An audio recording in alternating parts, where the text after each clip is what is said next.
വാക്കുകൾ പാലിക്കപ്പെടാനുള്ളവയാണെന്ന് കേരളം ഏറ്റവും കൂടുതൽ കണ്ടത് സുരേഷ് ഗോപി എന്ന മനുഷ്യനിലൂടെയായിരിക്കും. ഇപ്പോൾ സുരേഷ് ഗോപി പാലിച്ച മറ്റൊരു വാക്ക് കൂടി ചർച്ചയാവുകയാണ്. അദ്ദേഹം ഇപ്പോൾ പാലിക്കുന്നത് കേരളപ്പിറവി ദിനത്തിൽ അദ്ദേഹം നൽകിയ ഒരു വാക്കാണ്. ട്രാൻസ്ജെൻഡർ സമൂഹത്തിന് ലിംഗമാറ്റ ശസ്ത്രക്രിയയ്ക്കായി 12 ലക്ഷം രൂപയാണ് അദ്ദേഹം നൽകിയിരിക്കുന്നത്. 10 ട്രാൻസ്ജെൻഡേഴ്സിന് ലിംഗമാറ്റ ശസ്ത്രക്രിയയ്ക്കായി ധനസഹായം നൽകാമെന്ന് കഴിഞ്ഞ നവംബറിലെ കേരളപ്പിറവി ദിനത്തിൽ താരസംഘടനയായ അമ്മയുടെ ഓഡിറ്റോറിയത്തിൽ പ്രതീക്ഷ ഫൗണ്ടേഷൻ സംഘടിപ്പിച്ച ഒരു ചടങ്ങിലാണ് സുരേഷ് ഗോപി പറഞ്ഞിരുന്നത്.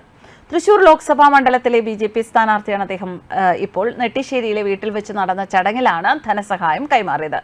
അനീഷ, മീഖ, വീനസ് പോൾ, ശ്രാവന്തിക, ഗോപിക, പ്രീതി, അഭിരാമി, റൈന, ടിന, എൽസ, അദ്രിജ എന്നീ 10 പേർക്കാണ് ആദ്യഘട്ടത്തിൽ ലിംഗമാറ്റ ശസ്ത്രക്രിയ നടത്തുന്നത്. ഒരാൾക്ക് 1,20,000 രൂപ ചിലവ് വരും. സർക്കാരിൽ നിന്ന് പിന്നീട് ശസ്ത്രക്രിയയ്ക്കുള്ള പണം തിരിച്ചു കിട്ടും. ചിലപ്പോൾ പണം തിരിച്ചു കിട്ടുന്നതിന് 1 വർഷമെങ്കിലും കാലതാമസം വരും. പണം തിരിച്ചു കിട്ടുന്നത് പ്രകാരം അടുത്ത 10 പേർക്ക് ലിംഗമാറ്റ ശസ്ത്രക്രിയ നടത്താം. പണം തനിക്ക് തിരിച്ചു തരേണ്ടതില്ല എന്ന് സുരേഷ് ഗോപി നേരത്തെ പറഞ്ഞിരുന്നു. പകരം സർക്കാരിൽ നിന്നും തുക തിരിച്ചു കിട്ടുന്ന മുറയ്ക്ക് അടുത്ത 10 പേർക്ക് ലിംഗമാറ്റ ശസ്ത്രക്രിയ നടത്തണമെന്നും അദ്ദേഹം നിർദ്ദേശിച്ചിരുന്നു. ഇടപ്പള്ളി അമൃത ആശുപത്രിയിലാണ് ലിംഗമാറ്റ ശസ്ത്രക്രിയ നടത്തുന്നത്. ഒരു മനുഷ്യൻ എങ്ങനെയൊക്കെ ആകണമെന്നതിന് പലർക്കും മാതൃകയാണ് സുരേഷ് ഗോപി. മലയാളികൾക്ക് എന്താവശ്യം വന്നാൽ ഓടിയെത്തുന്ന രാഷ്ട്രീയ നേതാവും സിനിമാക്കാരനുമാണ് അദ്ദേഹം.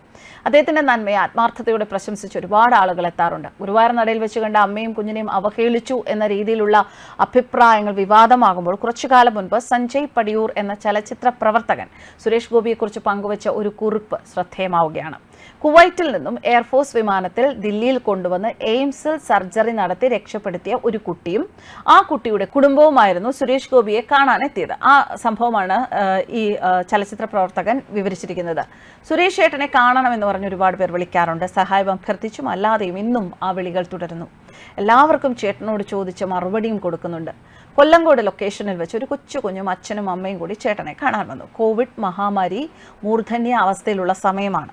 കുവൈറ്റിൽ നിന്നും എയർഫോഴ്സ് വിമാനത്തിൽ ദില്ലിയിൽ കൊണ്ടുവന്ന് എയിംസിൽ സർജറി നടത്തി രക്ഷപ്പെടുത്തിയ ആ കുട്ടിയെക്കുറിച്ച് പത്രങ്ങളിൽ വായിച്ചറിഞ്ഞിരുന്നു. ആ കുട്ടിയും കുടുംബവുമായിരുന്നു വന്നത്. അവരോടുള്ള ചേട്ടന്റെ സ്നേഹം നേരിൽ കണ്ടവനാണ് ഞാൻ. അവരും ചേട്ടനോട് അവരുടെ നന്ദി അറിയിക്കാനാണ് നേരിൽ വന്നത്. ഷൂട്ടിങ്ങിനിടയിൽ നിന്ന് ഇറങ്ങി വന്ന് അവരോട് സംസാരിച്ച് അവരെ പെട്ടെന്ന് തന്നെ യാത്രയാക്കി. കാരണം ഇവിടെ അധിക നേരം നിൽക്കണ്ട, കുഞ്ഞിന് ഇൻഫെക്ഷൻ ആകും എന്ന് പറഞ്ഞ് പെട്ടെന്ന് തന്നെ തിരിച്ചയച്ചു.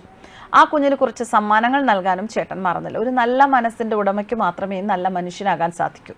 അവിടെ ജാതിയോ മതമോ രാഷ്ട്രീയമോ നോക്കിയല്ല അദ്ദേഹം ഇതെല്ലാം ചെയ്യുന്നത്.